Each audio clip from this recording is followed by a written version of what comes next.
Hello，大家好，我是拜伦。随便做评断很容易，随口就对人下结论，做出你自己的看法也很容易。但久了以后会发现，年纪一大把了，但是呢，我的论点跟别人的论点都是差不多的廉价。如果我们想要跳脱这种平庸的循环，成为具有洞见的人，那么我们就应该要从现在开始去培养如何拥有超乎常人的洞见。洞见是什么？洞见是全面的观察能力，能看到你该看到的，也能够看到不太容易看到的资讯。再来，我们接收到这些资讯之后，要能够良好的理解跟判断我们得到了什么样的资讯，他们在讲什么，他们说了什么，最后能够产出解决或整理或应对整个状况的精辟意见。简单说，就是具有俯瞰大局、掌握状况的能力。那么培养洞见有一个简单的做法，就是将一开始的观点视为假设。比方说见面一开始的5秒，第一印象给你带来的判断可能是这个人怎么这么的好，这么的有礼貌，这么的有家教。但是我们就假设他可能很有家教，他可能有受过良好的教育，把它当成一个假设啊，然后在之后观察这个人的行为跟你的假设有没有吻合。我们可以假设一开始自己就是错的，假设一开始就有其他种可能性，那么这会让我们对这一个人有更客观的判断。又比方说，我们认为我们的主管是一个老顽固，我们把这个看法变成假设主管是一个老顽固。那既然是假设，就需要验证，以分辨假设的真伪嘛。那提醒各位小心一个点哦，我们已经习惯用情绪、用假性的理性来判断事情了，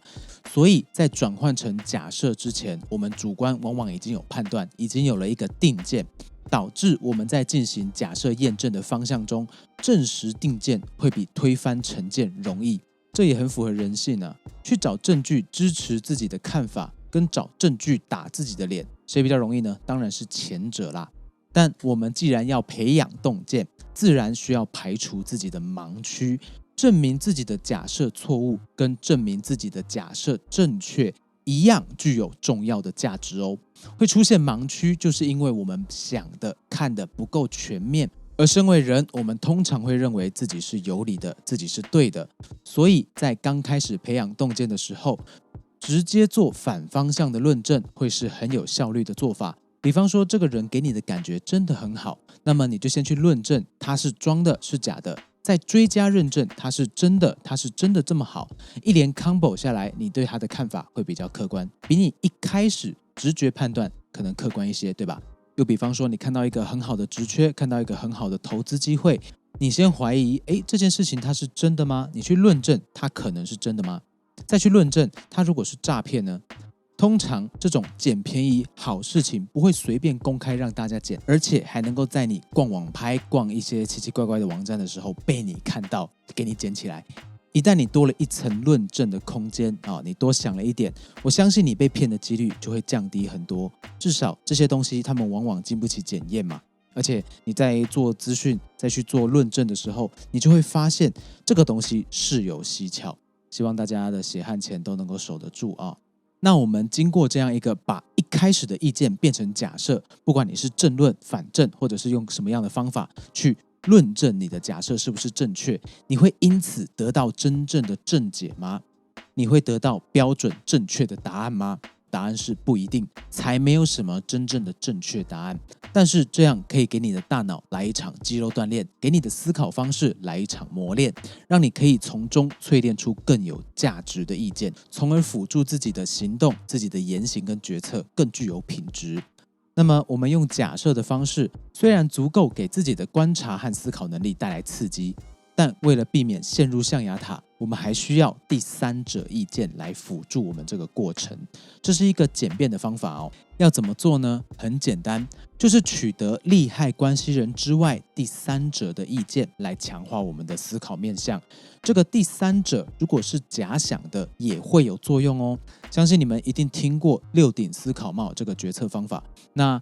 它其实就是透过假想的其他人、其他风格的人来参加这个自我讨论的会议，来达到全面性思考的效果。好，这个第三者，不管他是假想的还是你真的去找的，他是一个无关的旁观者，这样一个人，他会怎么样看待你的假设跟你的推论呢？他会怎么样看待被观察的目标是怎么样呢？他会怎么看待现在发生在你们之间的这些事情呢？也许这会让你发现你想都没想过的思路。这整个过程从先有观点，再假设观点，再证实观点，然后呢去找第三人来验证我们自己的观点。这整个过程就像是用做实验的心态来测试自己的看法跟意见，得到的结果也应该以实验结果来看待。我们比较能够排除自己的个人主观情感，比较能够将视野放大，看到全貌。比方说，最近我有一个同事他就是觉得某一个人他很讨厌，因为他对别人都很严厉很凶残，但是我们观察到这个人私下对他自己也是一样的残忍，一样的凶残，一样的严厉。如果身为观察者的我们对于受观察对象，对于这个令人讨厌的同事的个人情绪非常重，定见很深，那么受到主观的影响，我们会产生确认偏差，这会导致我们不会或不让自己意识到观察对象对任何人都是严厉的，包含他自己这样的一个重要资讯。或虽然我们看到了这件事情，但是我们扭曲解读。如果我们只看到想要看到的，只听想要听到的，或者是曲解已经知道的事情，这样一来，我们后面的所有推论、所有讨论都会失去它的意义，我们走不出自己的象牙塔。但今天我们决心要培养出自己的洞见，自己的观察能力，那我们经过前面这样的练习，长期的去坚持，我们的观察力跟思辨能力一定会有更全面、更客观有力的进步，盲点会更少，眼光更毒辣，产生的意见更有参考价值。那在这个频道里面，我还是希望大家都能够用这些小小的智慧来帮助自己个人在这个乱世之中安稳的成长。所以我们要回到自己个人行动上面，洞见有什么作用？